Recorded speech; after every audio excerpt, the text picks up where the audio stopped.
Não, não é dois, pode ser até mais, pode ser vários, no mínimo um, de preferência, enfim, pelo menos articulando com o outro, Perfeito, tá. para, Obrigado. enfim, não ser um enfoque monográfico de um único texto do curso, mas tentar estabelecer algum diálogo que possa ter havido entre eles, seja os dos dois tópicos, seja entre os tópicos. Justo, justo. Obrigado, professor. Então, entrando no texto de hoje, que é a filósofa húngara Agnes Heller, que nasceu em 1929 e morreu recentemente em 2019. Curiosamente, morreu afogada no lago Balaton, que é o maior lago da Hungria, um dos maiores da Europa, já, enfim, idosa, né, com quanto? 30, 70, com 80 anos ela ia nadar e morreu no lago. Ela se formou na Universidade de Budapeste, onde estudou, inclusive, disciplinas ligadas às ciências, química inicialmente, mas depois se inclinou para a filosofia e passou a ter aulas com o mais conhecido filósofo húngaro, que é o Lukács, Georg Lukács. E ela passou a desenvolver com ele um trabalho que redundou num doutorado, que foi defendido em 1953, sobre a ética em Chernyshevsky. O Chernyshevsky é um escritor russo do final do século XIX que escreveu um livro chamado Que Fazer? Что делать, em russo, né? Que é o modelo para o Lenin. O Lenin depois vai escrever o seu manifesto famoso de ruptura da social-democracia, 1902, que é o Que Fazer. Ele está glosando, parafraseando o Chernyshevsky. O do Chernyshevsky era um livro de literatura, mas era um livro de literatura sobre uma sociedade utópica, uma mulher muito emancipada que mantinha relacionamentos amorosos múltiplos, que não se casava, nem tinha filhos, mas que organizou uma cooperativa de costureiras, na qual ela não acumulava o lucro, mas partilhava o lucro com os trabalhadores, etc. Bom, essa novela foi muito importante, foi muito popular, foi escrita durante o período em que o Tchernyshevsky estava preso. Durante um bom tempo ele ficou preso. Tem inclusive uma tradução, deixa eu alcançar aqui, tem uma tradução que o nosso colega, o Ângelo Segrilo, fez dessa novela, desse romance, né, chamado O Que Fazer. Ah, não, peguei o outro livro, eu peguei o Rússio Ásia dele. Enfim, esse aqui é o outro livro dele.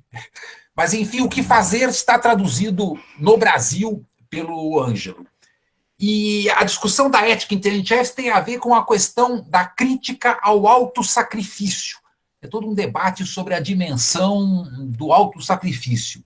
Ela faz isso já num momento em que está havendo uma enorme crise política na Hungria, devido ao governo stalinista do Rákosi, que sobe ao poder em 1949, dando curso, junto com outros estados do leste nesse momento, a vários processos que se tornaram, tanto na Tchecoslováquia, como na Hungria, como em outros países, processos de eliminação de dissidentes. No caso húngaro, ela tinha entrado para o Partido Comunista mais ou menos ao mesmo tempo em que entrou para a universidade, mas ela é expulsa justamente quando o Rákosi sobe. Mas ele perde o poder para uma outra facção, que era uma facção reformista, que em 1953 chega ao poder através do controle do Partido Comunista, né, o secretário-geral Imre Nagy.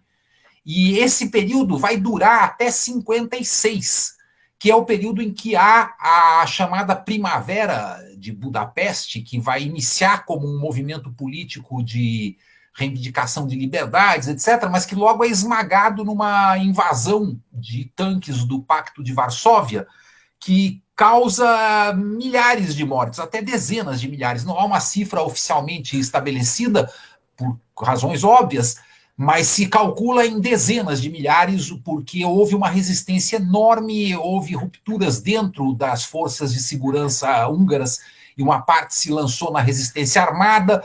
Então foi um período chave depois para a ruptura de toda a intelectualidade europeia com o modelo stalinista ainda vigente na União Soviética, mesmo que exatamente nesse mesmo ano, o Khrushchev estivesse fazendo a denúncia dos crimes de Stalin no famoso 20º Congresso do PECUS, quando ele faz a denúncia, então. Mas esse momento é também o momento em que Sartre e uma série de figuras na Inglaterra rompem com o regime soviético por causa da invasão da Hungria. O Sartre, inclusive, escreve um livro famoso chamado O Fantasma de Stalin. E ela, que tinha sido doutorada em 53, tinha conseguido entrar como professora na Universidade de Budapeste em 55. Mas como resultado da invasão da Hungria, em 58 ela é expulsa enquanto professora. Ela vai para uma outra escola, chamada a Escola de Budapeste, visita a Itália.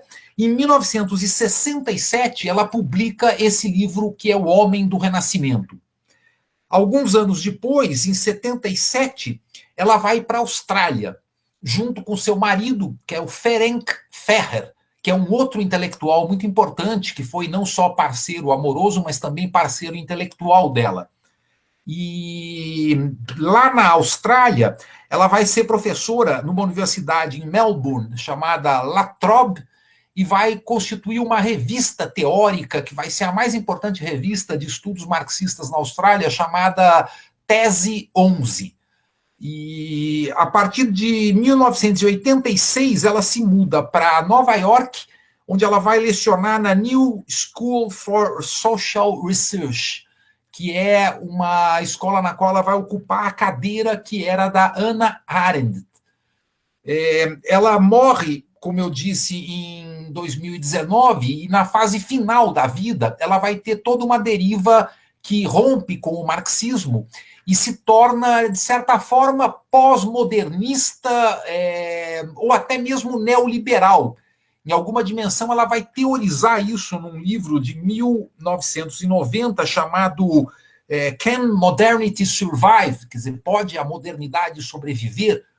E o período final é muito marcado, portanto, por essa dinâmica que é de ruptura com o marxismo, mas não de ruptura com uma série de valores democráticos que estão sendo recentemente colocados em causa pela ascensão na Hungria do governo de maior extrema-direita na Europa atual. E ela vai ser uma oponente desse governo, do Viktor Orbán, né? Que vai levá-la, inclusive, a ser perseguida por esse governo e tal, que além dela perseguiu um monte de gente, né? Perseguiu a famosa universidade do George Soros em Budapeste, e curiosamente tem agora um projeto comum de uma universidade com os chineses, que está sendo objeto de protestos na Hungria. É interessante como os chineses também têm uma disposição, digamos, pragmática ou cínica, como se quiser chamar, de fazer aliança com a extrema-direita, que vem desde a época do Pinochet. Quando tem o golpe no Chile, o governo comunista chinês é o primeiro a reconhecer, fazer acordos comerciais e todo tipo, etc.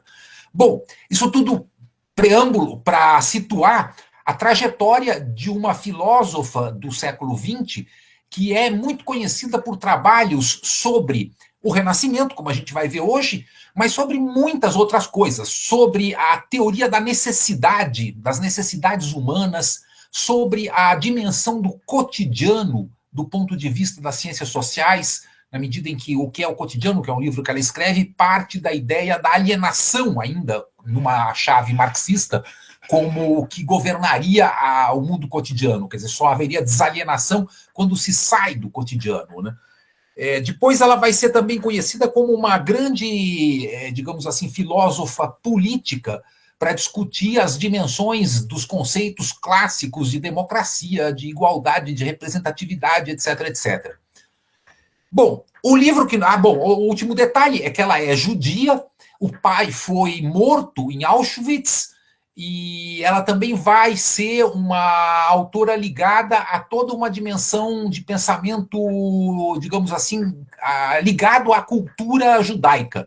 Foi, inclusive, num campo de acampamento judaico sionista que ela, super jovem, vai aderir ao comunismo, porque no início, enfim, do século XX, o projeto sionista tinha um elemento de esquerda muito forte, né? Tanto social-democrata como até comunista. Bom, sobre o preâmbulo, alguém quer algum comentário, alguma pergunta? Então, vamos diretamente ao texto.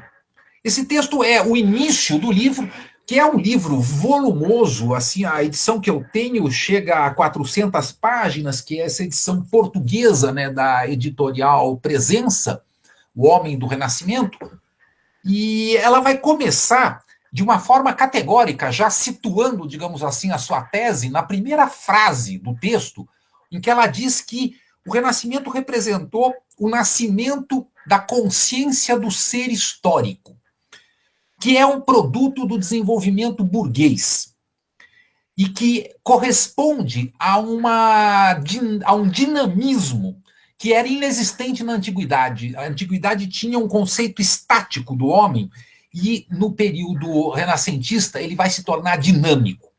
E aqui ela já situa um dos elementos teóricos da sua análise, que é a distinção entre o ideal de homem e o conceito de homem.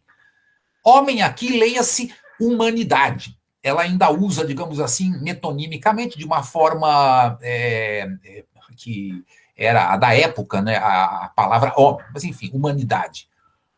Então, o ideal de humanidade é aquilo que deve ser, é o dever ser, enquanto que o conceito de humanidade ou de homem é, aquilo que a humanidade é. Do ponto de vista clássico, no mundo grego, haveria uma espécie de unidade do conceito e do ideal do homem, que era o do bem, a noção de bem. O bem, ao ser conhecido por meio da verdade, permite que ele seja aplicado de forma a encontrar uma vida, enfim, harmônica, racional, bela e boa. Pô, toda essa ideia do supremo bem, etc., diz que na Idade Média vai ser alterado, porque o ideal do homem da Idade Média é um ideal além vida, inclusive, é o ideal da salvação da alma, é o ideal da graça. Enquanto que o conceito de homem é o conceito da perversão, ou seja, do homem como corrupção, como queda, como perda do paraíso e, portanto, imersão na condição da perversão. Então, o ideal e o conceito de homem já se separam, no ponto de vista dela, no período medieval. No Renascimento, a grande questão que ela vai colocar é que vai haver o nascimento de uma multiplicidade de ideais humanos. Então, a ideia do conceito dinâmico passa a ser o elemento central, porque, de certa forma, ela diz, o passado, o presente e o futuro são criações humanas, mas as criações do passado se estabeleceram na medida em que elas se transformaram em história no período do Iluminismo, com, sobretudo, Hobbes e Rousseau, que ela situa. Depois, com a Revolução Francesa, há uma dimensão de historicidade do presente, enquanto que com Marx haveria uma dimensão de historicidade do futuro. O que ela quer dizer com isso? Que surge um ideal de homem, que é o devir, que é associado a um conceito de homem no qual existe a possibilidade da perfectibilidade, ou seja, do aumento dos valores atribuídos à própria condição humana. E esse seria um processo de autocriação, um processo de autocriação que permite a própria emergência do ideal da liberdade, que tinha existido no mundo clássico também, e que, nesse sentido, é retomado, mas numa dimensão de poderio material, digamos assim, muito maior. O que ela vai dizer é que todas as dimensões da individualidade associadas a essa liberdade são o resultado das condições materiais que permitem o florescimento da, digamos assim, da ascensão social, da transformação de um conformismo com o que era dado na possibilidade de você se transformar. Então, outra dimensão importante que ela situa é que o Renascimento é um processo social total. É logo aqui na página 9, eu leio um pequeno trecho em que ela diz: o conceito de renascimento significa um processo social total, estendendo-se da esfera social e econômica, onde a estrutura básica da sociedade foi afetada, até ao domínio da cultura, envolvendo a vida de todos os dias e as maneiras de pensar, as práticas morais e os ideais éticos cotidianos, as formas de consciência religiosa, a arte e a ciência. Só podemos, de fato, falar de renascimento quando todos esses aspectos surgem ligados, num mesmo período, fundamentados em certas alterações na estrutura social e econômica. E aí ela situa, isso ocorreu na Itália, na Inglaterra e na França, e em parte na Holanda. E só. Nos demais países, esse processo social total, que se constituiria no Renascimento, não ocorreu. Na Alemanha, a reforma teria sido, de certa forma, aquela expressão popularizada dos ideais do Renascimento, sobretudo no sentido dessa ideia de liberdade e individualidade.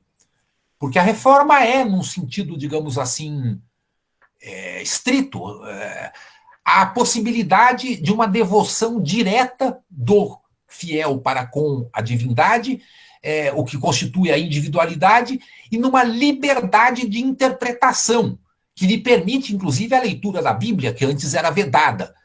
Então, a reforma é também uma forma, digamos assim, de privatização da dimensão da devoção para uma esfera de liberdade, de individualidade.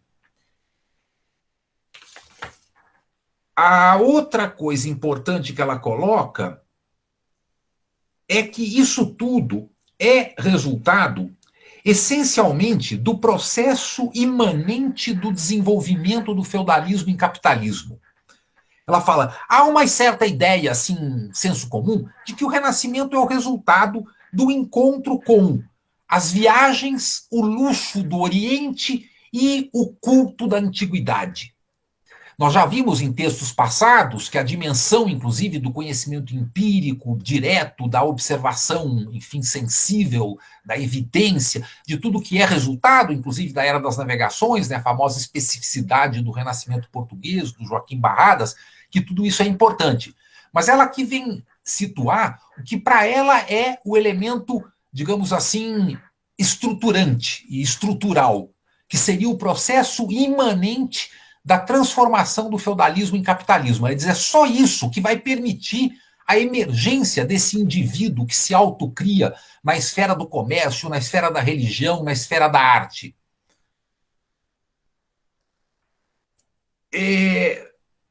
Tudo para ela se torna, nesse período, fluido, há uma destruição de uma certa relação natural com a comunidade e há a emergência desse marco individual do sujeito, mas esse processo todo, que seria um amanhecer, que seria um despertar, ela vai dizer, ele foi abortado. Ao amanhecer, não se seguiu o dia. A aurora não se seguiu o dia, exceto na Inglaterra. Quer dizer, na Inglaterra é um caso à parte, porque lá vai realmente florescer depois um renascimento que se solidifica. Por isso que ela vai ver Bacon e Shakespeare como a expressão máxima do Renascimento. Mas nos outros países, essa aurora foi, digamos assim, obscurecida. É um pouco aquilo que o Brodel também dizia, que era um certo, digamos, uma certa traição da burguesia a si própria, ao seu ideal, que seria o seu devir, que é abortado no sentido de que não só vem um processo antirrenascentista, antirreformista, que é a Contra-Reforma, que é as determinações, enfim, tridentinas, né, do Concílio de Trento, etc., no âmbito do catolicismo, mas também um endurecimento no âmbito protestante das vertentes calvinistas, etc., que sufocam esse espírito de liberdade e de autocriação, de autonomia, que seria para ela a característica mais central do Renascimento.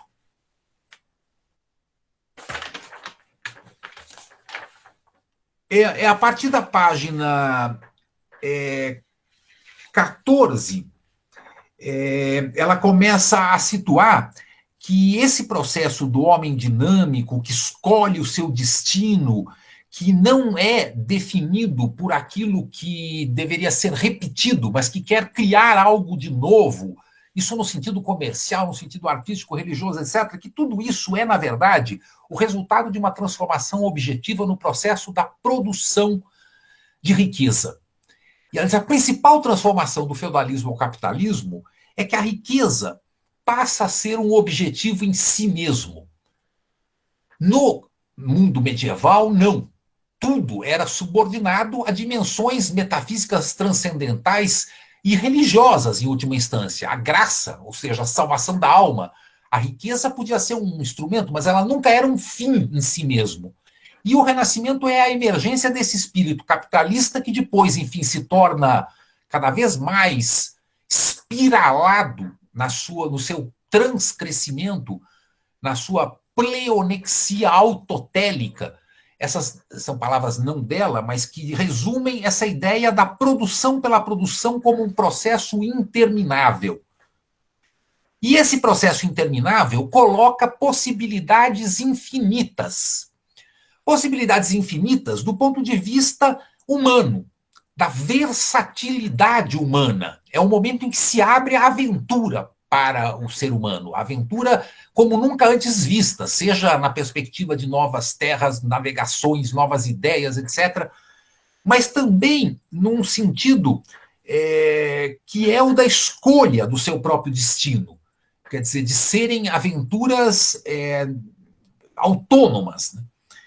Se insere, portanto, o culto do homem que faz a si mesmo.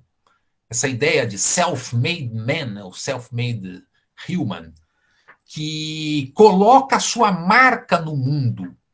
Essa ideia de colocar a sua marca pessoal no mundo, que vai ser desde a assinatura das obras artísticas até a própria dimensão de uma expressão política que é não mais ligada a uma linhagem, a uma dimensão coletiva, mas que se torna o elemento do self-made man político e militar. E aí ela situa em 1437 a famosa estátua do Gattamelata, que era o Erasmo de Narni, que em Pádua teria sido o primeiro condottieri a criar a exaltação de si próprio, como expressão do sucesso aventureiro, de alguém que era destituído de títulos de nobreza, mas que se torna o chefe daquela cidade-estado. Ela faz toda uma discussão também que vai relacionar Atenas e Florença. Ela vai mostrar como essas duas cidades-estado vão ser os protótipos, os modelos, uma da antiguidade e a outra do que é a recuperação da antiguidade, ou seja, o Renascimento. E por isso que, de fato, Florença, acima de tudo, as demais também, Veneza, etc., mas aqui Florença, acima de tudo, vai representar um ideal de liberdade conquistado no século XIII, que vai dar expressão a esse domínio dentro das cidades-estado de forças políticas sem linhagens hereditárias, mas que se tornam, pelo seu talento, pela sua capacidade militar, figuras centrais da própria garantia da liberdade. E, de certa forma, a relação do tirano com a liberdade aqui repete o fenômeno grego, porque, de certa maneira, os tiranos na Grécia eram populistas, eles eram para garantir a liberdade do povo. O famoso Pisístrato foi o exemplo disso. É uma ruptura com a oligarquia de um tirano, mas que se diz representar o povo. E o próprio Pisístrato vai tomar medidas nesse sentido, inclusive no sentido religioso, com a adoção, por exemplo, do culto de Dionísio como um culto aceito no panteão, etc. E no âmbito de Florença também, os espíritos, digamos assim, tirânicos, seja da família Médici, seja do Gattamelata, seja da família Borgia, vão ser espíritos exaltados, tanto pelo Maquiavel, como por outros contemporâneos, como a expressão de um self-made man, de um espírito que faz a si próprio e, com isso, garante a liberdade. É também a admissão de que o resultado do conhecimento não depende do comportamento ético. E, da mesma forma, o resultado político. Quer dizer, a política e a ciência, de certa forma, se desvencilham de um fundamento estritamente ético e se tornam pragmáticas. Bom, aí vem todo o debate final sobre a dimensão da natureza. Porque ela vai dizer que um outro senso comum do Renascimento é que é o homem no centro de todas as coisas. A retomada, portanto, de um humanismo no sentido de que a dimensão humana passa a ser a dimensão prioritária. Ela fala sim, mas também a dimensão da natureza, porque é justamente a possibilidade da separação dessas duas esferas que é o que surge. Quer dizer, surge a ideia de que há uma humanidade que não é natural, que não é determinada pelas leis da natureza estritamente, ou pelas leis da providência divina no plano da salvação humana do juízo final. Quer dizer, da criação de Adão ao juízo final, a história providencialista era uma história já determinada, sem qualquer espaço de manobra, digamos assim, qualquer espaço de alternativas, de uma história alternativa, enquanto que a historicidade que emerge de forma imanente nesse período é a das possibilidades infinitas para cada um. Isso no domínio psicológico, inclusive, associado com a dimensão do infinito na natureza.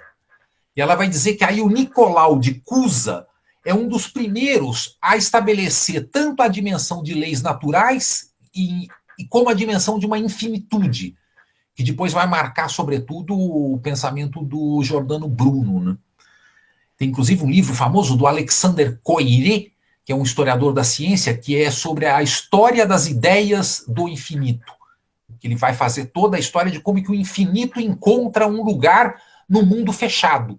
Porque o mundo cristão era um mundo fechado, literalmente, inclusive como uma grande esfera do qual as estrelas eram a superfície, digamos, interior de uma abóboda, que continha o universo em esferas, que eram as esferas das órbitas planetárias, etc. E não havia nada além disso, né? Então vai surgir a ideia de um humanismo separado de um naturalismo, o que significa reconhecer a existência de leis naturais e a possibilidade, no âmbito do humanismo, de uma autocriação, de uma autonomia.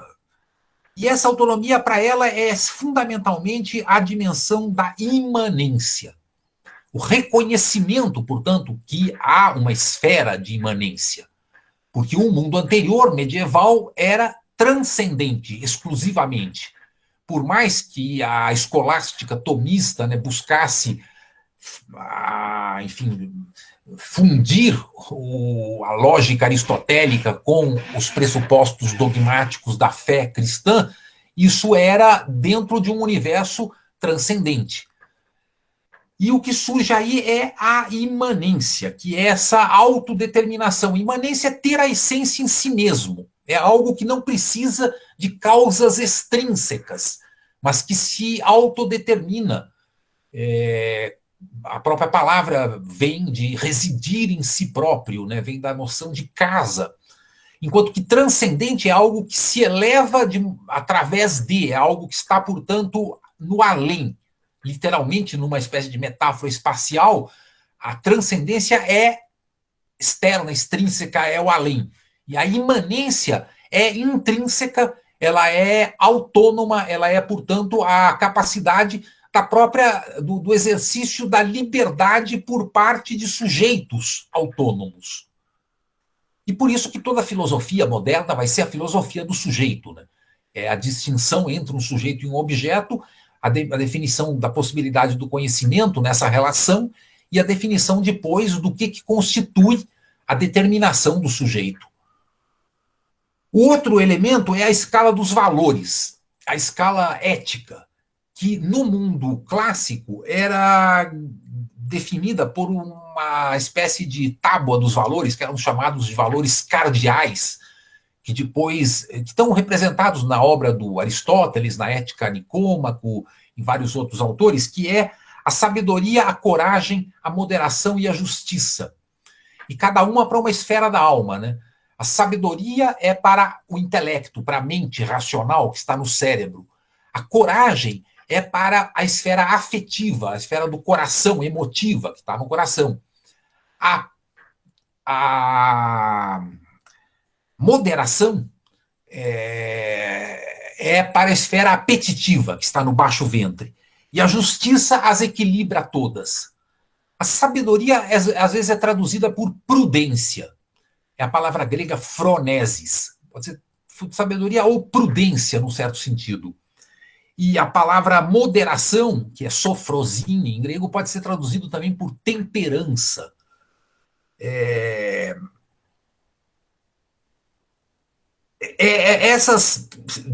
Esses valores vão ser dissolvidos, segundo ela, por um novo sistema pluralista de valores, valores novos, que vão envolver paixões que para nós seriam, digamos assim, paixões puramente venais, como, por exemplo, a paixão pela vingança, ou a altivez, a sede de glória, o patriotismo, mas também a tolerância, o tato, a integridade, que são valores que vão estar expressos na própria representação literária.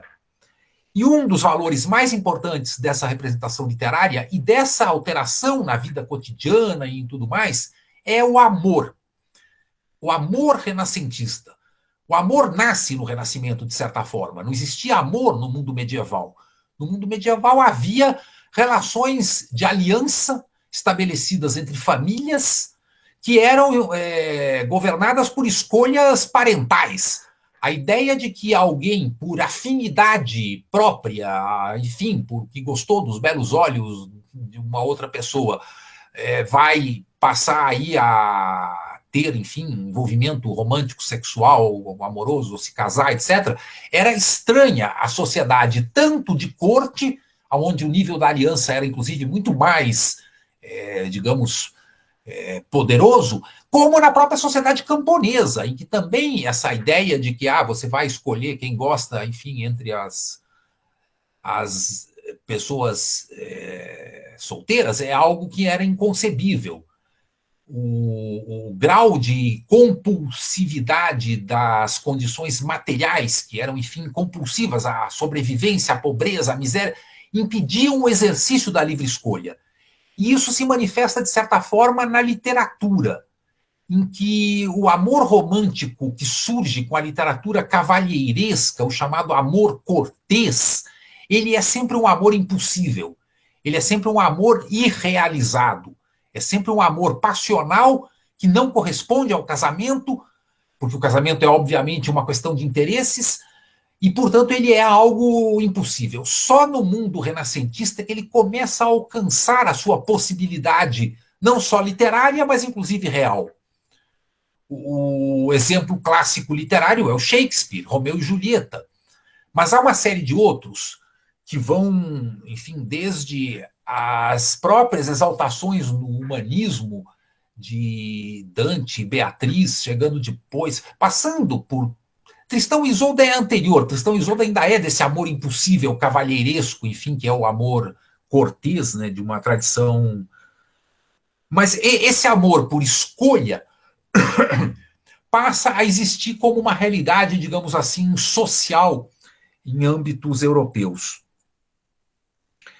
Ela termina, portanto, dizendo que o dinamismo é uma condição de pluralidade de valores que surge numa época de transição e que corresponde também à emergência de uma diferenciação entre a sociedade e o Estado.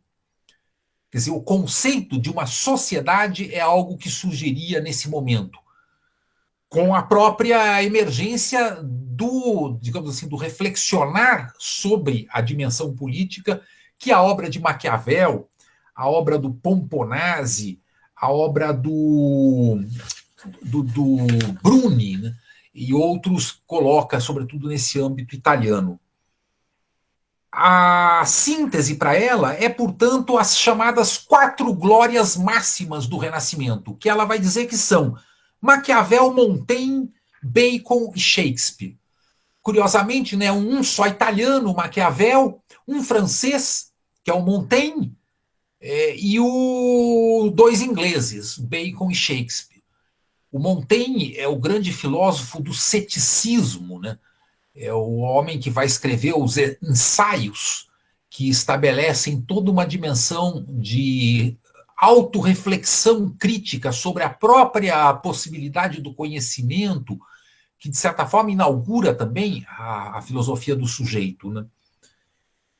E isso tudo corresponde para ela a uma síntese que ela chama de ética realista, que é uma ética que leva em conta essa dimensão da pluralidade de valores, da possibilidade do individualismo e do exercício do individualismo no âmbito da liberdade, e é essa ética que substitui uma ética essencialmente cristã, que seria a adequação de cada um, assim como na antiguidade há um ideal do bem, no caso cristão, há um ideal de graça e de salvação, que corresponderiam, sobretudo, a um modelo projetado no além, enfim, do tempo, né, que é o pós-mortem.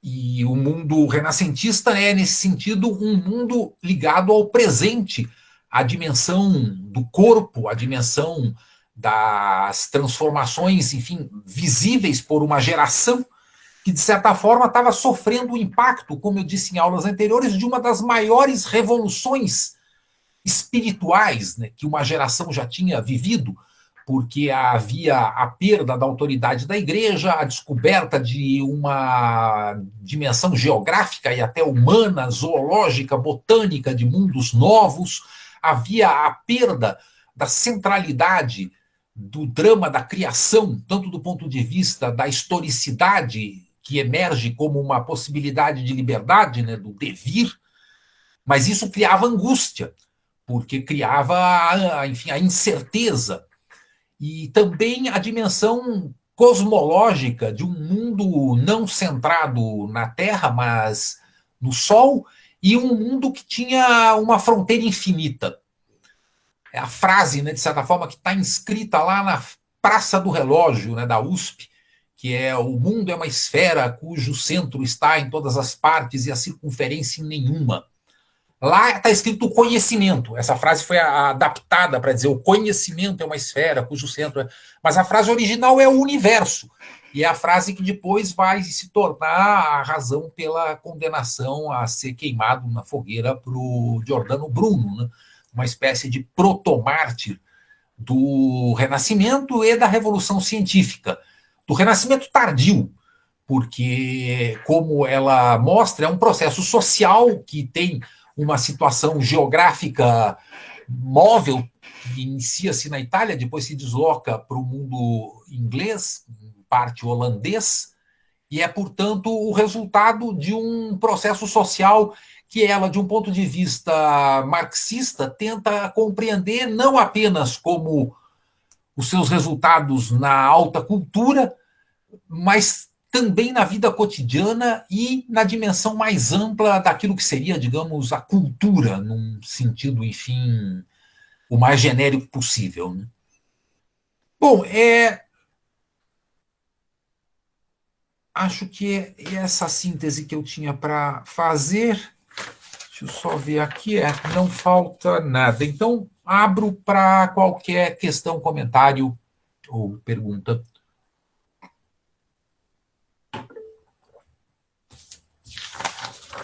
Oi, professor, boa noite. Boa noite, Otávio. Então, professor, eu achei esse texto muito legal, principalmente comparando com os outros textos do curso até agora, né? Inclusive, era nisso que eu estava pensando em basear o meu trabalho para a semana que vem. Ótimo. que é justamente nessa questão do grande clima, né, que existe na Renascença, tal. A maioria dos atores busca analisar, tipo, esse quase que um espírito, né, do tempo, que fazia todo mundo agir de certa forma, tal, mudou as formas de pensamento. E eu acho engraçado como ela parece que inverte a situação, porque muitas vezes as mudanças na produção e no pensamento surgem quase que de forma espontânea, né? Há uma grande mudança de pensamento, mas para alguns autores ela simplesmente surge, como fruto do humanismo, do individualismo e tal. E na minha leitura do texto dela, eu não sei se está mais ou menos em linha tal, essa mudança ela só ocorre como uma consequência e até mesmo uma necessidade, né? Depois que mudam os modos de produção. Então, por exemplo, a produção mudou radicalmente, agora o homem ele tem que agir de uma forma dinâmica para se adaptar a esses novos meios dinâmicos de produção. Então, não sei, eu achei um texto legal para contrastar com os outros da matéria até agora. Muito bem. É interessante questão, eu vou comentar, mas para não, enfim, para não impedir que alguém mais se manifeste, vamos ver se tem alguma outra questão ou algum comentário. Então, comenta o seu, Otávio, e depois, se alguém mais quiser, na sequência. É muito bem colocado isso. Duas coisas da sua pergunta. Primeiro, o que você chamou de clima, que é interessante a gente pensar nessa palavra, né? Clima, atmosfera, espírito, ar. Você fala o ar dos tempos, né? É engraçado como essa dimensão fluida, quase vaporosa, etérea, né? De algo que é invisível, que é quase impalpável, mas que existe, é certo, sem ele a gente não sequer sobreviveria. E isso surge como metáfora para algo que a gente tentou chamar depois de mentalidade, de dimensão, digamos assim, da consciência comum de toda uma época. E essa consciência comum, ela é um panorama, digamos assim, espiritual, que não pode ser subordinado exclusivamente a uma determinação material, ao modo de produção, que é a visão que sempre se criticou na interpretação chamada de mecanicista do marxismo. A ideia de que há uma estrutura e uma superestrutura, e que a estrutura determina a superestrutura, então as formas de pensamento correspondem às formas de produção e reprodução material da existência. Isso é uma simplificação absoluta, que nem sequer o próprio Marx tinha, porque não é antes ou depois, é ao mesmo tempo. Não dá para você dizer as transformações no âmbito da transição do feudalismo ao capitalismo, as transições no âmbito da produção e da reprodução da vida material, da vida econômica, da agricultura, do artesanato, do comércio, etc., que essas transformações provocaram depois a reforma protestante, o renascimento do ponto de vista mais geral desse ar, desse espírito de época, que tem consequências nas ciências, nas artes, na devoção, na política e tudo. Quer dizer, as coisas não são redutíveis a um determinismo unilateral. Elas são elas não são unívocas, né, como se diz, elas são múltiplas e, ao mesmo tempo, elas se determinam uma à outra. Essa sempre foi uma tendência muito ruim da análise do materialismo histórico, que foi chegar numa certa caricatura no período soviético, que reduzia tudo a um determinismo estrito do modo de produção e reprodução da vida material. E esses processos, eles são a largo prazo. Quer dizer, as influências são interinfluenciáveis, digamos assim. Então, não dá para dizer, como no Max Weber, que o espírito do capitalismo é a ética protestante. Ou melhor dizendo, eles, de certa forma, coincidem. Mas não dá para dizer que a ética protestante cria o espírito do capitalismo. Nem que ela é criada por ele. Quer dizer, não é que a ética protestante é criada pelo capitalismo. As coisas são, digamos, elas são simultâneas. Você pode dizer, como a gente viu desde o texto do Maurice Dobb, que há um processo estrutural de transformação das condições de produção, sobretudo no âmbito daquilo que é a maior dimensão da produção nessa época, que é a agricultura. Então, as transformações na relação da terra com os seus proprietários ou usufrutuários e os seus trabalhadores, isso foi o elemento estrutural mais importante.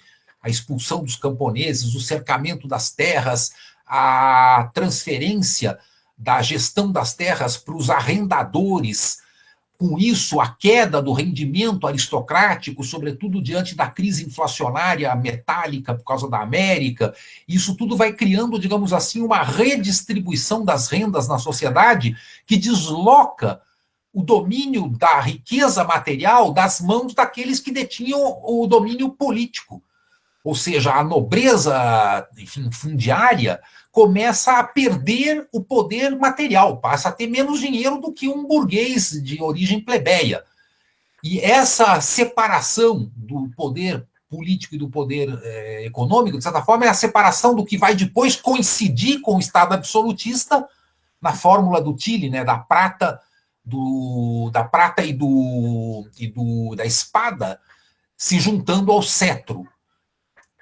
Mas no período do início do Renascimento, é esse dinamismo que também está na própria dimensão social, de um conflito social, das próprias camadas que emergem, digamos, nesse período. Então, o que ela vai insistir inclusive, o livro não fala quase que de economia. Não tem, embora ela seja uma autora de inspiração marxista, o elemento de análise econômica é totalmente subordinado ao elemento da história das ideias, da história das produções artísticas, científicas, religiosas. É um estudo de história da cultura que ela está aqui realizando, que pressupõe essas transformações de uma imanência do processo do feudalismo para o capitalismo, mas isso ela não analisa. Ela dá isso como uma espécie de pressuposto. Claro, não analisa, é um pouco de exagero da minha parte, ela analisa pouco. Então, acho que o central dessa tua questão é que a gente não deve nunca estabelecer determinações muito estritas de causa e efeito em relação a processos que são mutuamente determinantes. Beleza, obrigado, professor. Está aberto, quem mais quiser. Posso fazer uma pergunta, professor? Com prazer, Jairo. Boa noite, boa noite. Esse espírito da época que o colega e o senhor citaram agora há pouco, seria o Zeitgeist, que foi citado até pelo senhor nas aulas anteriores, é o espírito da época, assim, né? Aquele ímpeto de mudança que percorre a sociedade, né? É uma pergunta. E uma segunda parte, se o senhor não se incomodar, esse processo pode ser conduzido por boa ou má fé? Ele pode ser conduzido por algum clã, alguma elite? Obrigado, professor. Eu que agradeço, Jairo. As duas perguntas são também muito interessantes, porque Zeitgeist é uma expressão que vai se popularizar a partir do século XIX com a tradição hegeliana. E em Hegel, a noção de espírito do tempo, ela é muito, digamos assim, ela é muito imperial, ela é absoluta. O espírito do tempo é algo que determina toda e qualquer partícula dessa sociedade a partir de um processo que teria uma coerência no sentido da libertação do próprio espírito da humanidade, e que alcançaria, em determinadas épocas, fases dessa libertação. Então, o cristianismo teria sido a primeira fase em que a humanidade se tornou una, porque é o primeiro momento de universalização, segundo Hegel. O que é muito eurocêntrico, né? Já diga-se de passagem. Mas ele vê as religiões asiáticas, enfim, a cultura chinesa, essas coisas todas, como não sendo universalizantes e tal. Então, aqui não é exatamente uma ideia hegeliana de espírito do tempo, porque existem, digamos assim, vários espíritos do tempo que coexistem nesse momento, e com diferenciações regionais.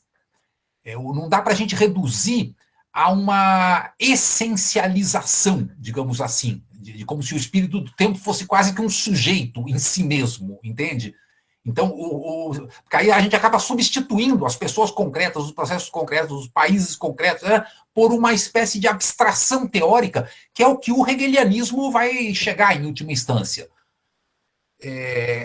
Então, aqui o que está ocorrendo, talvez, uma série de conflitos entre diferentes espíritos do tempo que estão se chocando. E é desse choque que nasce esse dinamismo que ela se refere. Então, não dá para dizer que haja um espírito do tempo renascente. Talvez a grande característica do renascimento seja justamente a possibilidade de uma disputa sobre a dimensão do espírito do tempo, porque o espírito do tempo deixa de ser o roteiro providencialista da narrativa cristã e surge como uma incógnita. Isso é que é o mais interessante, surge como um indeterminismo. Quer dizer, o futuro está por ser construído. E por isso que é a época das utopias. É a época em que proliferam essas elaborações sobre futuros possíveis e até improváveis. Então, do Thomas Moros ao Erasmo de Roterdã, passando pelo Rabelais, chegando ao Tommaso Campanella, passando pelo Francis Bacon, todos são utopistas. E é esse espírito do tempo que talvez seja o mais característico, a de um dinamismo que identifica a historicidade, e a historicidade como algo que justamente não é dado, é algo que está por vir, está por conhecer-se, porque é a dinâmica do próprio, enfim, da própria autocriação humana. Então é a dimensão de um incógnito que é o que corresponde à liberdade, né? Porque se todo o roteiro do futuro já fosse pré-determinado por uma narrativa profética qualquer, então não haveria liberdade alguma a não ser se adaptar a essa narrativa profética. E ali o que emerge é essa espécie de incerteza que é angustiante, porque cria, enfim, a liberdade traz esse elemento de pavor, porque é um pouco a esfera da indeterminação, né? E a outra coisa que você falou, que tem a ver com isso, é se é possível ser conduzido de boa ou de má fé. E essa é a outra questão central. Surge a ideia de que se pode conduzir algo no sentido de um projeto no tempo para a sociedade. A política é isso. No período anterior não havia essa dimensão. Nenhum soberano medieval dizia lá, bom, o meu programa político aqui para o futuro, etc. Ele estava simplesmente mantendo a gestão das coisas como tinha sido, e o seu papel era não alterar nada. Enquanto que o que surge é a possibilidade de conduzir as transformações, de conduzir as alterações. E por isso o espaço da liberdade também emerge como liberdade militar, político-militar. É possível tomar o poder, é possível haver um golpe de Estado, porque o Estado é uma obra de arte, como diz o Burkhardt, e, portanto, é também algo autocriado pelos protagonistas. E, então, essa é um pouco a ideia de que o teatro humano deixou de ser um teatro no qual o criador, que seria o dramaturgo, tem a história completamente definida e aos atores cabe repetir os seus papéis. Surge uma espécie de teatro criado pelos próprios atores, que podem, enfim, desde o que lhes foi dado, prosseguir nos caminhos possíveis, que são infinitos. E esses elementos todos são novos. Novos, inclusive, como conceito, né? O conceito de infinito, o conceito de liberdade. O conceito de liberdade é muito interessante. Tem um estudo do Quentin Skinner, que vai tratar de toda a evolução da ideia da liberdade. E a ideia da liberdade não era individual. A ideia da liberdade que existia no período medieval era a de uma cidade livre. Só muito tempo depois, como consequência do Renascimento, que vai haver a noção de uma liberdade individual. Enfim, todos esses elementos podem ser conduzidos de boa ou de má fé por um príncipe que seja esclarecido por bons conselheiros. E esse é o papel, de certa forma, que o Maquiavel se propõe. Mas ele fracassa. No caso da Itália, fracassa. A Itália não se unifica e são, digamos, os impérios que não tinham os ideais sequer da liberdade, que acabam por dominar o panorama italiano, e por isso que essa aurora não desabrocha, por isso que o que era um despertar só vai realmente ocorrer na Inglaterra, que passa a ser, sobretudo depois do processo de culminação dessa crise toda com a Revolução Inglesa, né, em 1640, o espaço privilegiado para as consequências, digamos assim, do Renascimento, né, que vão ser não apenas a Revolução Científica, mas o Iluminismo, e depois a própria ideia de enfim, de uma consciência política moderna, que é a consciência política de um Estado baseado numa ideia de liberdade, que se estabeleceria como um acordo, como um pacto, né, no caso inglês, entre o parlamento e a realeza. Mas é um pouco o debate sobre a possibilidade da condução do processo político que emerge a própria consciência dos contemporâneos em relação enfim, a esse destino que não é mais um destino, enfim, fadado, mas é um destino a ser criado de uma maneira mais autônoma, né? Agora, o fracasso também é o fato de que o absolutismo, e é a ironia da história, uma forma feudal reforçada, a forma da monarquia absolutista, é que vai conduzir de fato o processo. A burguesia trai a si própria, como dizia o Brodel, e ela se associa com as grandes casas dinásticas, que vão ser elas as protagonistas até serem destronadas por revoluções populares, elas que vão ser a síntese maior, né? Os Bourbon, os Habsburgo, etc. Ana Clara, você levantou o braço, a mão. Oi, professor, boa noite.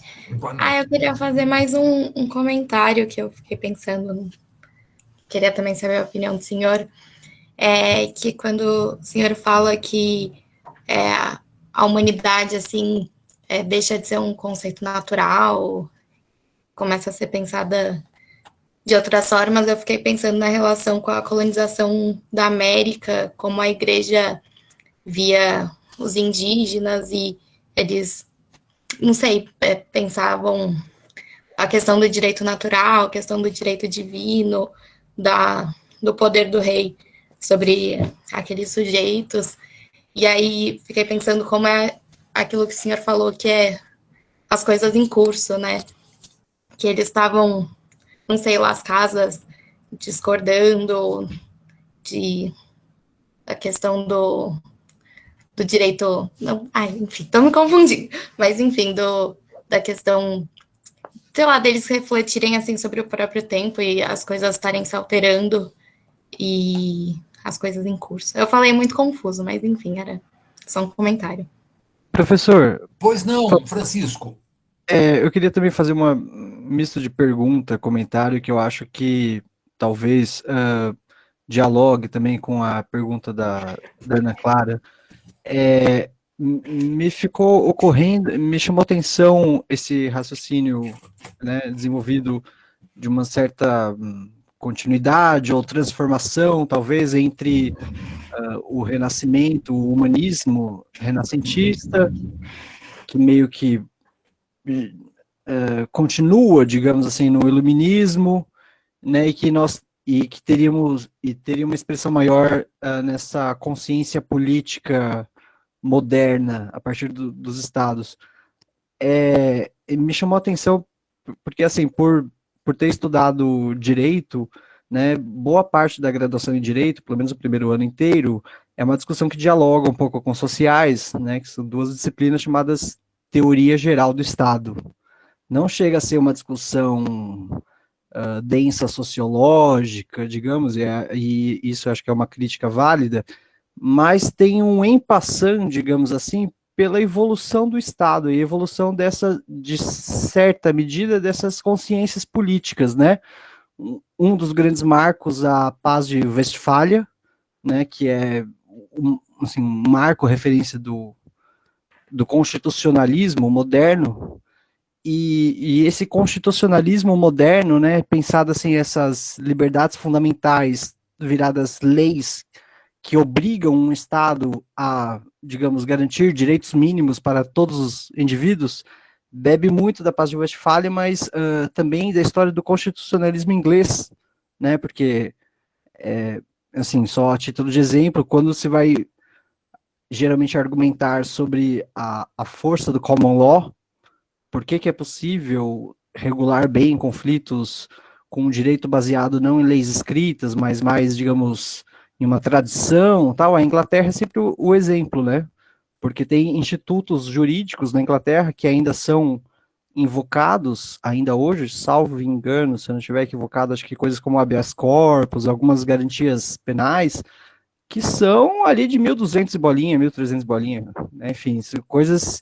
E durante, acho que o século XVIII, me parece que várias dessas ideias sobre consciências políticas canalizam para um centro, que é o Estado, e que formula uma teoria sobre si mesmo, né, dizendo por que é legítimo o direito ao Estado de fiscalizar os cidadãos, de punir os infratores e etc., e me causa, assim, espanto e curiosidade pensar que, no fundo, esse constitucionalismo que é tão caro para quase todos os países hoje, né, tem essa, digamos, essa herança do Renascimento, pelo menos no seu aspecto humanista, né?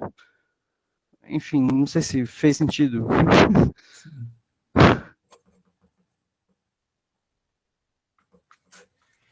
Muito bem, Francisco, interessante também. Vamos ver se tem mais alguém. Aí eu comentaria a Ana Clara e o Francisco. Não, mais ninguém? Então, vamos lá. Primeiro, a Ana Clara colocou questões relativas à América e ao debate sobre, enfim, as condições da colonização da América. Você citou Las Casas e Sepúlveda, enfim, os debates sobre a dimensão da própria atribuição ou não de alma aos indígenas. E você mencionou o tema do direito natural, que, de certa forma, o Francisco depois desenvolveu ao mencionar esse papel da natureza na formulação não só de uma teoria geral do Estado ou do constitucionalismo moderno, mas em todo um advento do que vai ser o justnaturalismo ou o chamado direito natural. Porque é interessante como a Agnes Heller aponta que, além da ideia do humanismo, do ser humano como centro de todas as coisas, etc., vai surgir um naturalismo, ou seja, uma visão da natureza como sendo algo que tem, digamos assim, atributos próprios, leis próprias, que tem, em última instância, uma ontologia própria. Quer dizer, existe um ser da natureza, assim como existe um ser da humanidade. E essa distinção é essencialmente nova, porque na narrativa, enfim, transcendental, providencialista cristã, a natureza é um mero teatro para a criação humana, e ela foi feita a serviço do homem. Tem o famoso livro do Keith Thomas, né, que é O Homem e o Mundo Natural, que é um estudo sobre o desenvolvimento dessas, não apenas concepções teóricas, mas até mesmo atitudes éticas diante da natureza. E o que vai corresponder ao Renascimento é a um justnaturalismo no qual se recupera os elementos vinculados à tradição, enfim, do direito romano, sobretudo na sua forma da jurisprudência do chamado digesto, né, ou pandectas, que era um conjunto de máximas, etc., o famoso ulpiano, que vai se constituir no grande repertório do Renascimento do ponto de vista da teoria do direito, mas vai surgir também essa ideia de que as coisas da natureza têm um direito próprio, um direito que vai ser considerado como intrínseco a elas. Então, o famoso Hugo Grotius, que é talvez o maior expoente dessa teoria jurídica justnaturalista, e que depois vai ser um dos próprios formuladores, né, das cláusulas do Tratado de Westfália. Ele fundamenta toda a sua concepção a partir da ideia de que a navegabilidade, que corresponde à liberdade de ir e vir, é um direito natural, que faz com que os mares não possam ser propriedade de ninguém. Os mares não podem ser cercados, como são as terras, porque eles são as vias naturais do trânsito humano de um lugar para o outro. Então, passa a existir a justificativa do próprio comércio e, de certa forma, depois da expansão colonial, como parte de uma dimensão que é da liberdade que a criação divina, porque ninguém está aí, nesse momento, refutando Deus, não existe ateísmo. Mas a questão é se a criação divina passa a ter esses próprios atributos intrínsecos de uma regularidade, digamos assim, de uma legalidade, no sentido de leis.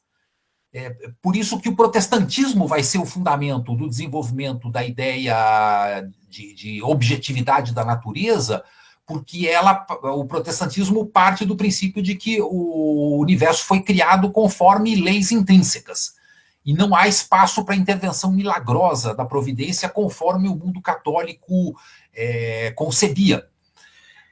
Então, é muito interessante a gente pensar num tema como esse à luz dessas transformações, ou seja, a emergência de não apenas de um clima, de um ar, de uma mentalidade, mas literalmente de um sistema de ideias que vai governar o mundo a partir de então e que vai pressupor a existência do Estado como um elemento que também sofre leis naturais.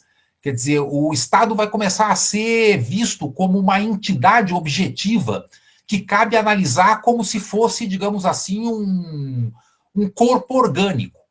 E a própria analogia do metabolismo humano com o metabolismo do Estado vai estar muito presente, no qual existe uma cabeça, que é o governo, existe uma... Isso é uma ideia, vem do platonismo, etc., mas que é retomada no mundo renascentista com outras, digamos, organicidades. A da própria circulação sanguínea, por exemplo, que é uma teoria médica que ocorre nesse período e que se associa com a ideia da circulação monetária no corpo mais geral do Estado. Então, a ideia de um corpo orgânico do Estado que corresponde ao corpo humano passa a ser também um elemento muito presente nessa época. Toda essa teoria política que vai depois coincidir com a teoria geral do Estado, tanto em Hobbes como em Locke, com toda a teoria política, enfim, do liberalismo moderno, é parte, digamos assim, de um sistema de pensamento que está imerso, que está, enfim, mergulhado nesse clima no qual as possibilidades do dinamismo, da transformação, da superação de coisas que antes eram vistas como congeladas e que passam a existir como um porvir, como um devir, como algo que tem, enfim, um desenvolvimento que não apenas é identificado no passado e no presente, mas que pode ser projetado no futuro como um campo de possibilidades. Então, tudo isso é consequência desse processo social total que ela diz que é o Renascimento. E as relações de filiação, enfim, raízes diretas, no ponto de vista da história das ideias, com esse clima, digamos assim, com essa atmosfera renascentista, são evidentes, enfim, são incontornáveis.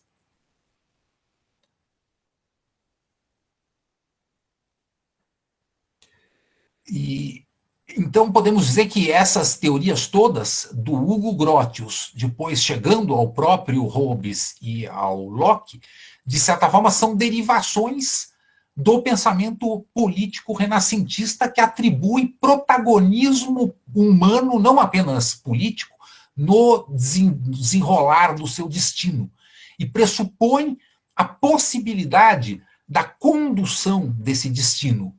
Nesse sentido, a pergunta do Francisco também, do Jairo, da possibilidade de conduzir por boa ou má fé, a própria ideia de que exista digamos assim, a dimensão de uma condutibilidade, de uma previsibilidade, de uma planificação, do estabelecimento, portanto, de um projeto que se desenrola na perspectiva do processo histórico, é uma característica, enfim, do período, que pressupõe, como eu também já falei em outra aula, a mensuração de tudo, né? Quer dizer, o Estado é a capacidade de ter os números da população, os números da riqueza, os números do gado, os números das terras. Então, o censo, as relações geográficas de Felipe II, na segunda metade do XVI, como marco para isso, todos esses elementos que vão envolver a existência aí de um gasto público, de um equilíbrio fiscal, de contas públicas, de contabilidade, tudo isso é parte de uma revolução financeira, comercial, contábil, gerencial, etc., que também marca o advento dessa, digamos assim, desse espaço da liberdade, do dinamismo e da autocriação, que vão ser milimetricamente, de certa forma, depois incorporados, né, numa perspectiva de um projeto, talvez. A ideia do projeto é algo interessante, que o Sartre depois vai desenvolver muito, porque essas ideias têm uma curiosa ressonância nas ideias sartrianas de que os homens estão condenados à liberdade, estão condenados à existência que receberam, mas não aquilo que eles receberam, mas, sobretudo, o que fizeram daquilo que receberam. Quer dizer, todos nascem em condições limitadas, mas a limitação dessas condições passa a ter uma possibilidade de margem, uma possibilidade de liberdade, que é a capacidade de cada um fazer de forma diferenciada o que recebeu como legado, digamos assim, objetivo da existência. E essa ideia de liberdade, que depois foi, enfim, formulada na filosofia do existencialismo sartriano, ela é um desdobramento, digamos assim, de um pensamento renascentista, né, que emerge no mundo renascentista pela primeira vez, como um projeto que não é só mais as formulações abstratas do pensamento clássico, mas é a transformação disso numa ciência estrita, né? Que vai ser, como ela termina o texto, dizendo que é a economia política, porque a economia é o reconhecimento da existência objetiva do processo de acumulação de riqueza, e a política é o reconhecimento da existência objetiva de um espaço de acumulação do poder, que não são resultados transcendentais e nem nada, mas são, enfim, quase que objetos do conhecimento aplicado, né, digamos assim, do knowledge is power do Bacon.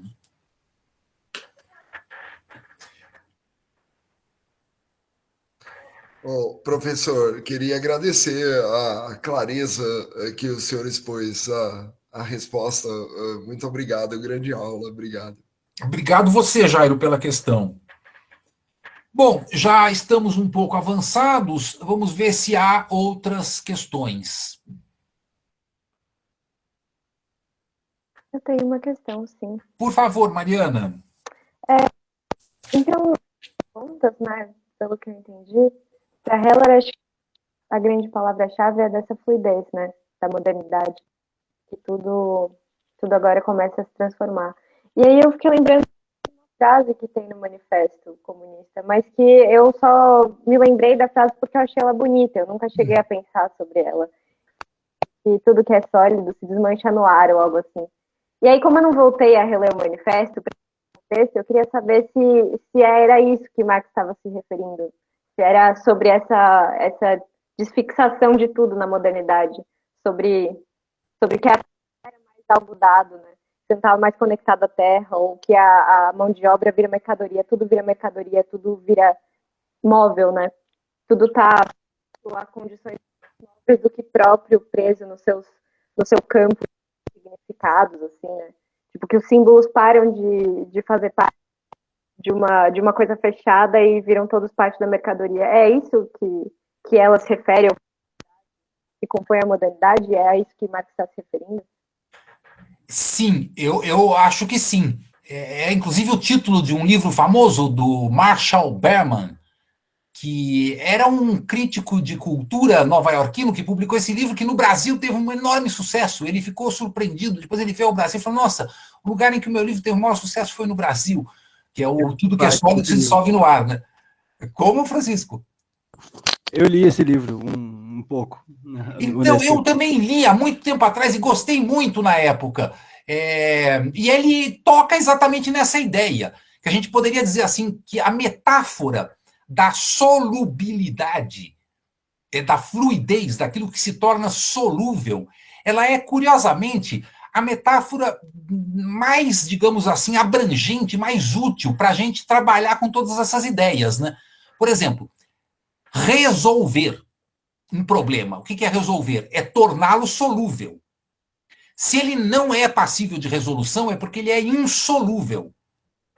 Ou ele pode ser absoluto, que é incapaz de ser solvido.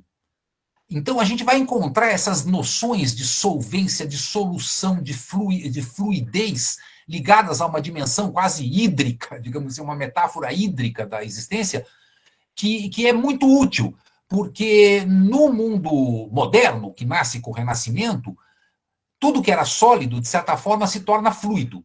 Então, a Terra, que era sólida, passa a ser fluida no sentido que ela é mercantilizável, ela passa a ser alienável. Então, ela passa a ter, inclusive, solvência no sentido monetário, ela pode se tornar liquidez monetária, né? Essa dimensão em que a Terra se torna capital e o capital é fluido, então aí ela se torna, enfim, líquida nesse sentido. Outro agente de produção fundamental, que é a força de trabalho, era também servo da gleba, ele era preso à gleba. E ele se torna deambulante, ele se torna um nômade, se torna um trabalhador destituído de qualquer laço que o prenda à terra, e os que lhe permitiam a subsistência, eles são cortados, como é o caso do acesso às áreas comunais, né, das florestas e tal. O próprio capital, a ideia do dinheiro, a ideia da riqueza, que era sólida, era metálica, ela passa a ser abstrata, simbólica, fiduciária, né? Passa a ser uma folha de papel assinado. Os capitais se tornam ativos intangíveis, né? Que são coisas, enfim, que deixam de ter o valor fixo daquilo que que nem se diz na moeda, né? Que é sonante, e passa a ter uma moeda não sonante, né? Que não soa, porque não é metal. Então, há realmente E as ideias, né? As ideias que também eram sólidas se tornam totalmente fluidas, do ponto de vista da interpretação do texto sagrado, que deixa de ser um atributo exclusivo de especialistas, passa a ser acessível a qualquer um, porque os livros. Porque a Bíblia é traduzida ao vernáculo pelos protestantes.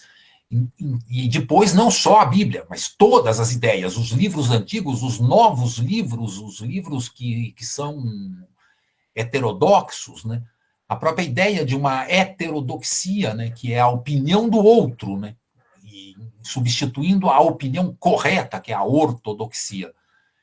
Então, isso tudo pode ser realmente metaforizado nessa noção de dinamismo que a Agnes Heller fala, e que a gente pode usar num sentido de metáfora de liquidez, né? Quer dizer, realmente passa a haver uma solubilidade maior das coisas, as coisas se dissolvem, as ideias, os valores, as propriedades, a força de trabalho.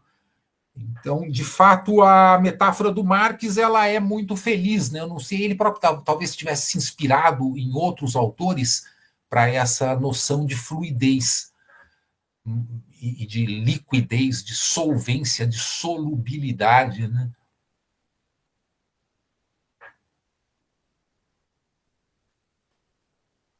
Enfim, é o mundo como fluxo, a ideia do fluxo, né? E que é a historicidade também, porque é um pouco também o fluxo do tempo, que também é a solubilidade, digamos assim, das coisas no tempo. que é a visão, digamos, moderna da historicidade, que é uma visão desessencializante, ou seja, que não essencializa.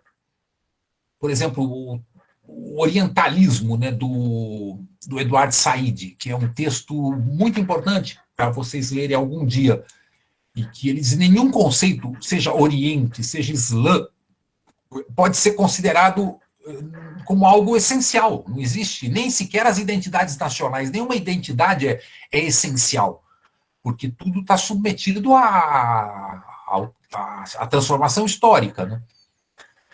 As nacionalidades, as identidades nacionais. O que é uma identidade nacional? É uma coisa efêmera, né?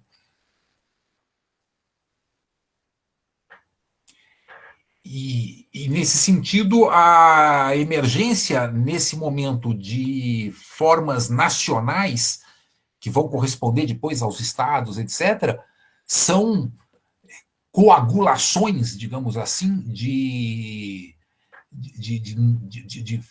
coletividades e de representações de coletividades que vão se tornando mais homogêneas, né? Inclusive num sentido linguístico, num sentido do uso da literatura nacional, que é o tema também do Benedict Anderson, né, das comunidades imaginadas, que é um pouco o nascimento da própria ideia de nação, né, que também é uma criação moderna, né?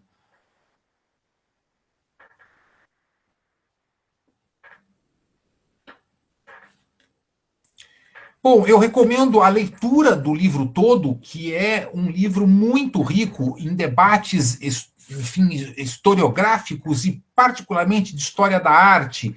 Ela vai discutir, enfim, o Pomponazzi, todo o debate entre Pomponazzi e as ideias aristotélicas, o neoplatonismo, né, que vai caracterizar muito o Pico della Mirandola e o Marcílio Fitino, como.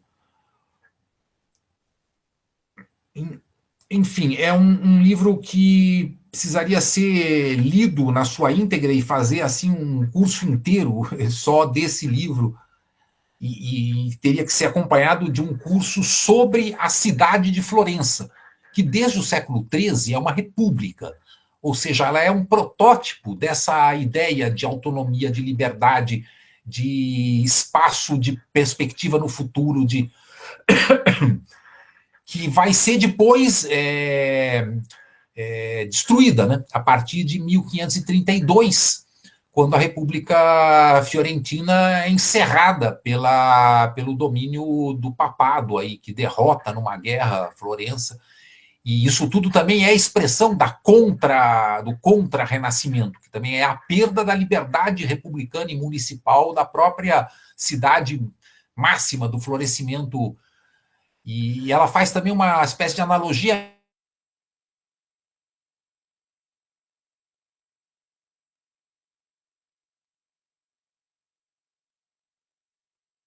Professor, congelou.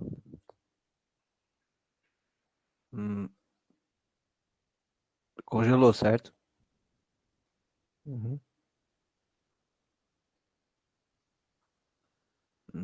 Acho que ele vai ter que sair, será?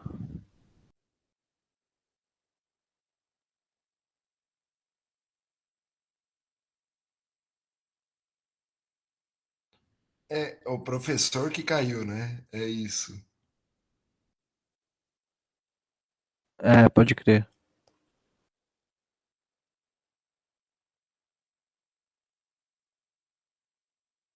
Acontece, eu caí umas 2 vezes também. Às vezes fica muito instável.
Pessoal, voltei. Se ainda tem alguém, me desculpem, caiu a força aqui até voltar a carregar o computador, enfim, me desculpem. Enfim, vamos ver se alguém tem mais alguma consideração, porque agora com esse corte também. Professora, eu queria fazer uma pergunta mais por pura curiosidade mesmo. Por favor, Ana Clara. Que no texto ela fala que o Thomas More, não sei, ele era amigo do Erasmo. Aí eu fiquei meio surpresa. Eu não sei, pelo que eu sabia dele, ele era humanista, mas ele era muito católico, assim, ferrenho. Aí eu fiquei chocado que ele era amigo do Erasmo. Aí não sei, queria saber se realmente eles eram amigos e tal. Então, eu não conheço detalhes da biografia de ambos e da relação que eles tinham. Agora, essa relação é constatada porque o Erasmo viajou pela Inglaterra e o Morus viajava pelo continente. Em inglês é More, Thomas More, M-O-R-E. Mas como ele tem o nome latinizado, às vezes, para Morus, você pode falar Thomas Morus também. Assim como o Erasmo, que também às vezes falam Erasmus. Mas o Erasmo, ele era um católico, digamos assim, dissidente. E o Thomas Morus, era também um católico muito peculiar. Naquele momento, havia traços muito singulares nele que se expressavam, enfim, na própria obra, que tem uma riqueza imaginativa assim enorme, né? Mas, enfim, eu não saberia te dar maiores detalhes. Aí precisaríamos investigar as relações que eles estabeleceram. O próprio Erasmo acabou indo morrer lá em Basileia e foi uma figura também com enorme importância para esse período, né? Nesses 4 que ela coloca, talvez até merecesse alguma menção ao nome do Erasmo também. Obrigada, professora. Era só curiosidade mesmo. Então, pessoal, eu desculpo mais uma vez que teve essa interrupção, mas com esse texto a gente então encerra a parte de conteúdo do curso. Eu vou ver como que eu coloco a tarefa para vocês incluírem o trabalho final via Moodle. Na semana que vem a gente vai abrir para aula, mas sem conteúdo de texto. Então vai ser uma discussão mais aberta, possivelmente mais curta, em que alguém que queira fazer balanço do curso, perguntas sobre o conteúdo que ficou alguma coisa pendente, ou mesmo alguma dúvida em relação ao trabalho final. O trabalho final eu espero, enfim, até a próxima aula, ou enfim, 1 ou 2 dias depois, digamos assim, até o fim de semana seguinte ao da última aula. Assim, se alguém tiver alguma dúvida e queira perguntar na semana que vem, eu também vou estar aqui disponível. E, sobretudo, eu vou estar disponível para quem quiser, enfim, junto com o conjunto dos colegas, ou depois, ficando mais para o final em particular, levantar questões sobre propostas de pesquisa, sobre interesse em desenvolver iniciação ou mestrados no futuro, enfim, qualquer tipo de debate sobre possibilidades da gente desenvolver projetos de investigação, né? Então é isso. Aguardo, então, os trabalhos e depois, numa última conversa, a gente faz a despedida final na semana que vem. Obrigado, professor. De nada, eu que agradeço. Bom fim de semana, então, a todos. E Obrigado. um abraço, então. Obrigado. Tchau. Um abraço, boa noite a todas e todos. Boa noite, Tchau, tchau. professora. Boa noite. Tchau, boa noite.